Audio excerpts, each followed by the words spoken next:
Sean Kingston's mother was just found guilty today.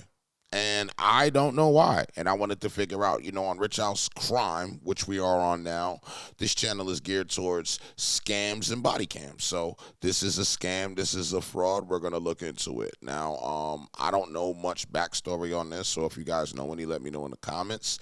Let me know where you're from. Don't be bougie, because it's really hard to connect with the true crime crowd. Anyway, let's get into this, guys. Let's start this off.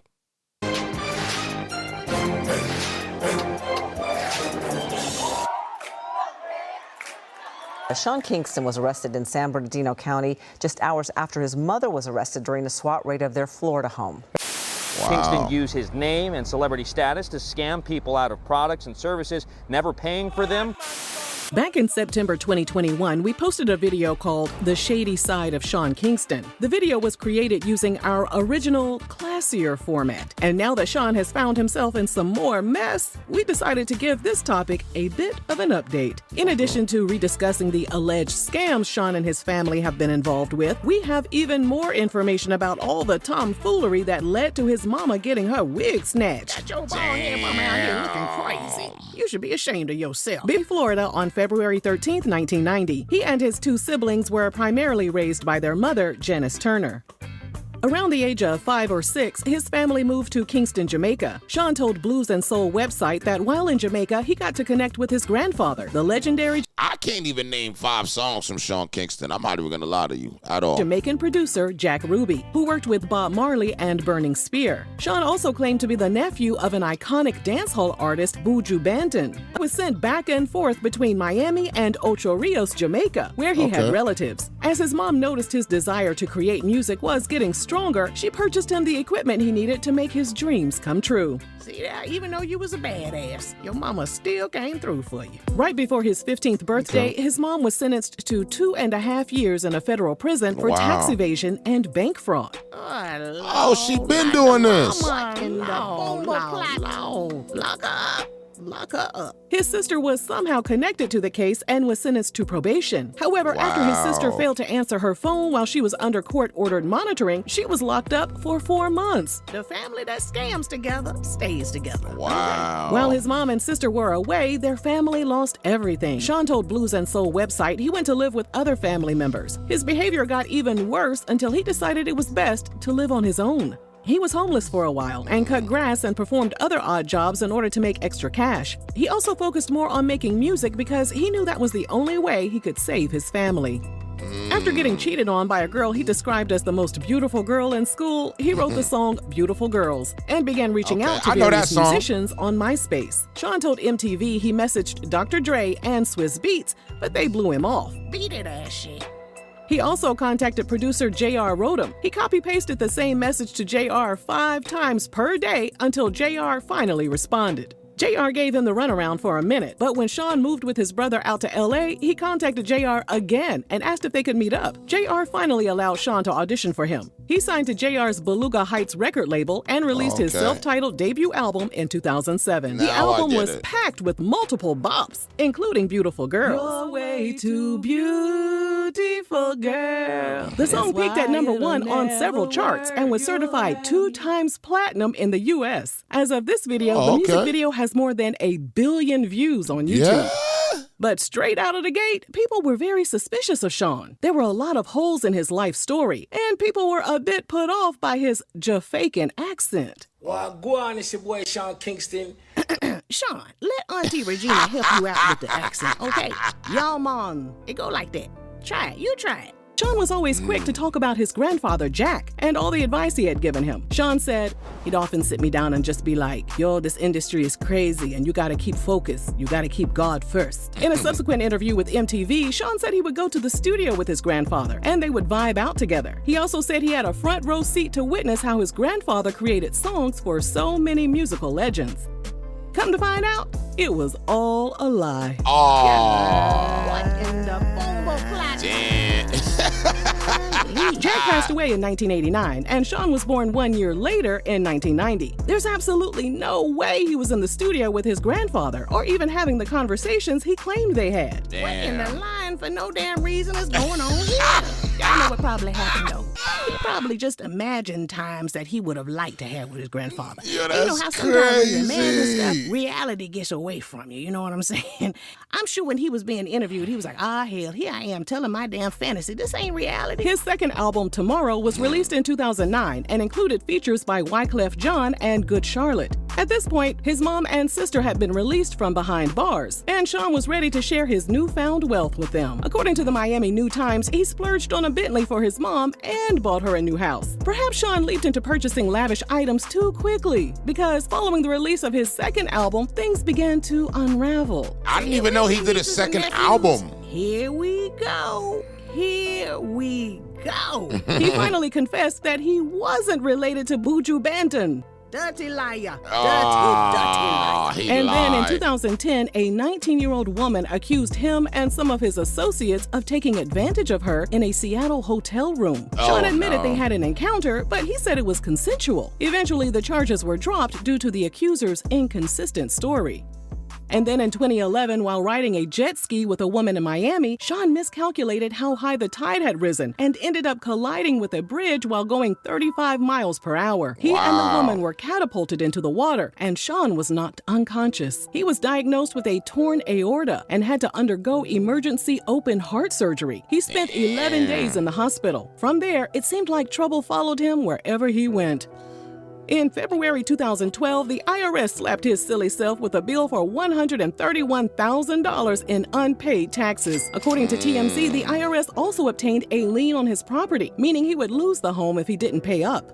2 months later, in April 2012, after falling behind on his and his sister's Maserati payments, the finance company ordered him to pay $3,500 in back payments plus an additional $29,000 for the remaining balance on his leases. You're making my head hurt, Sean. Pay your damn deal. Thankfully for Sean, he was able to pay in time to avoid having the vehicles repossessed.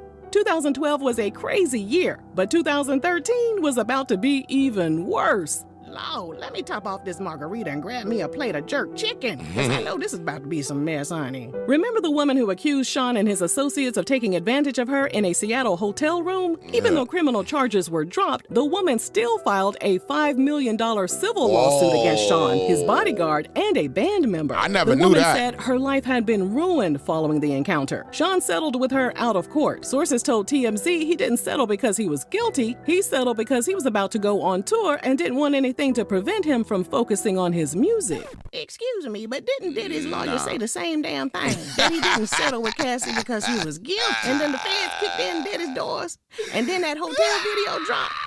You know what?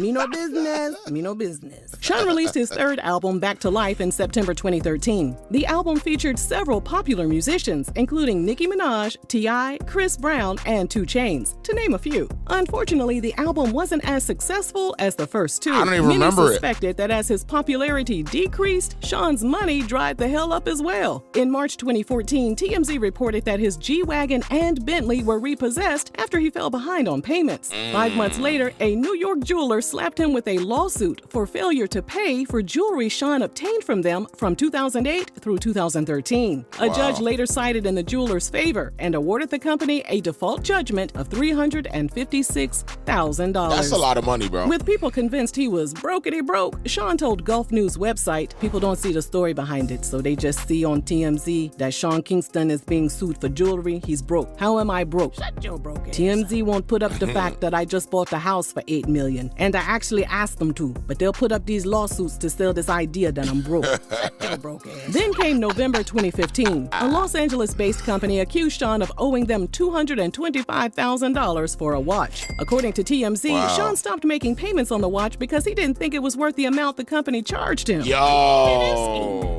And then there was a jeweler in Florida who sold Sean a Rolex watch worth $59,000. Sean paid for some of it, but skipped out on the balance of $25,000. A judge later ordered Sean to pay up. Pay them people, Sean. With Yo, your he's broke an ass. idiot. While all yo. that was going on and Sean was down bad, he opened up his doors to Safari. What in the bombo clap?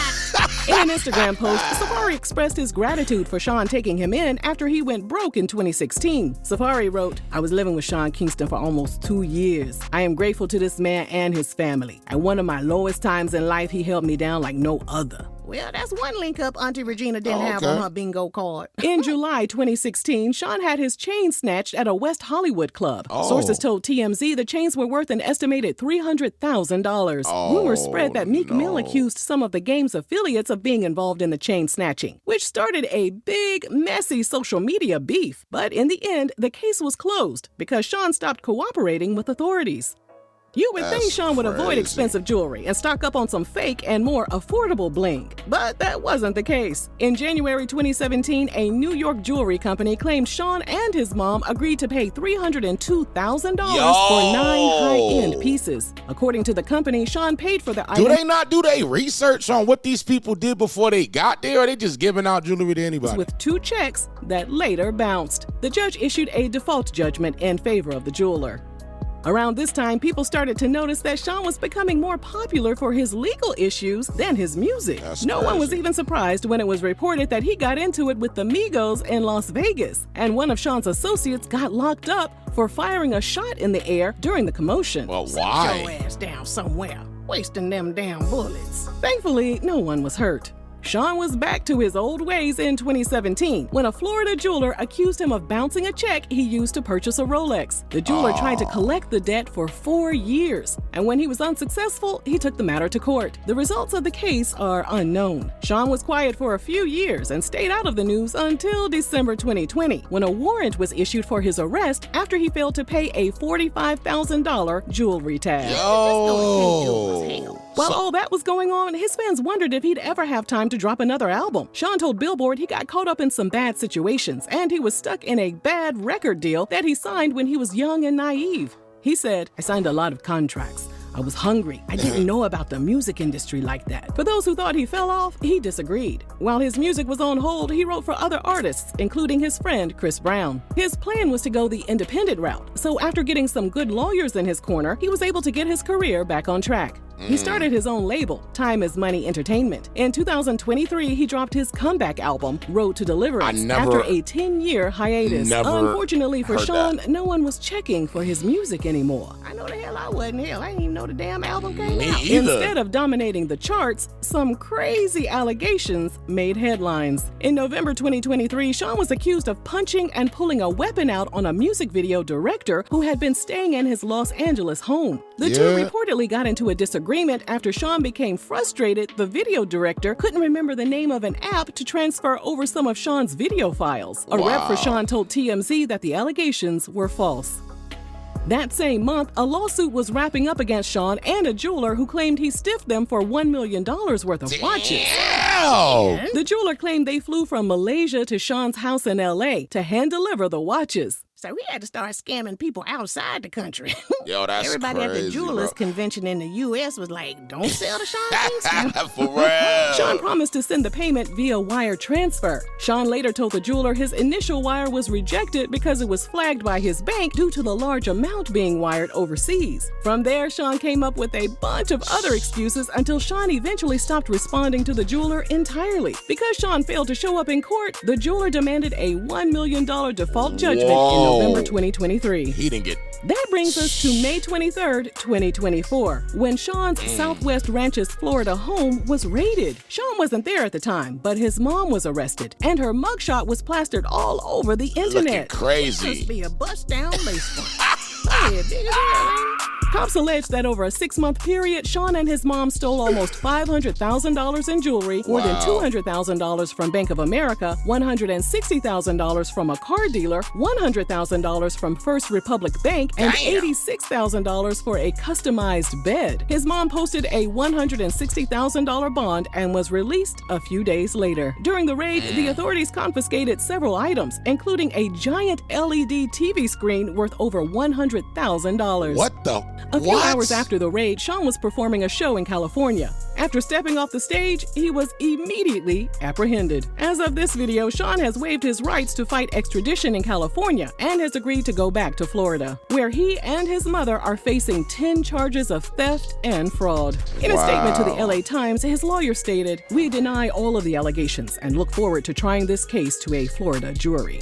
Yeah. These new allegations are unsurprising for those of you who watched our first Sean Kingston video. In fact, many people are wondering why it took so long for Sean to finally be held accountable for his actions. He's still in custody and is innocent. So, I wanted to know what this was about because, like I told y'all, the original video, which is insane, not original video, his mom literally just got found guilty today, and I didn't know the backstory. I didn't know that they've been scamming in the industry all this time. So, you know, sometimes you got to figure, sometimes you find out things about people at weird times. All right. I never really been a fan of Sean Kingston, but yeah, this is crazy. All right. Let me know guys know your views in the comments, man. If you got to this point in the video, make sure you subscribe at the top bell, and I'll see you on the next one. I'm out of here.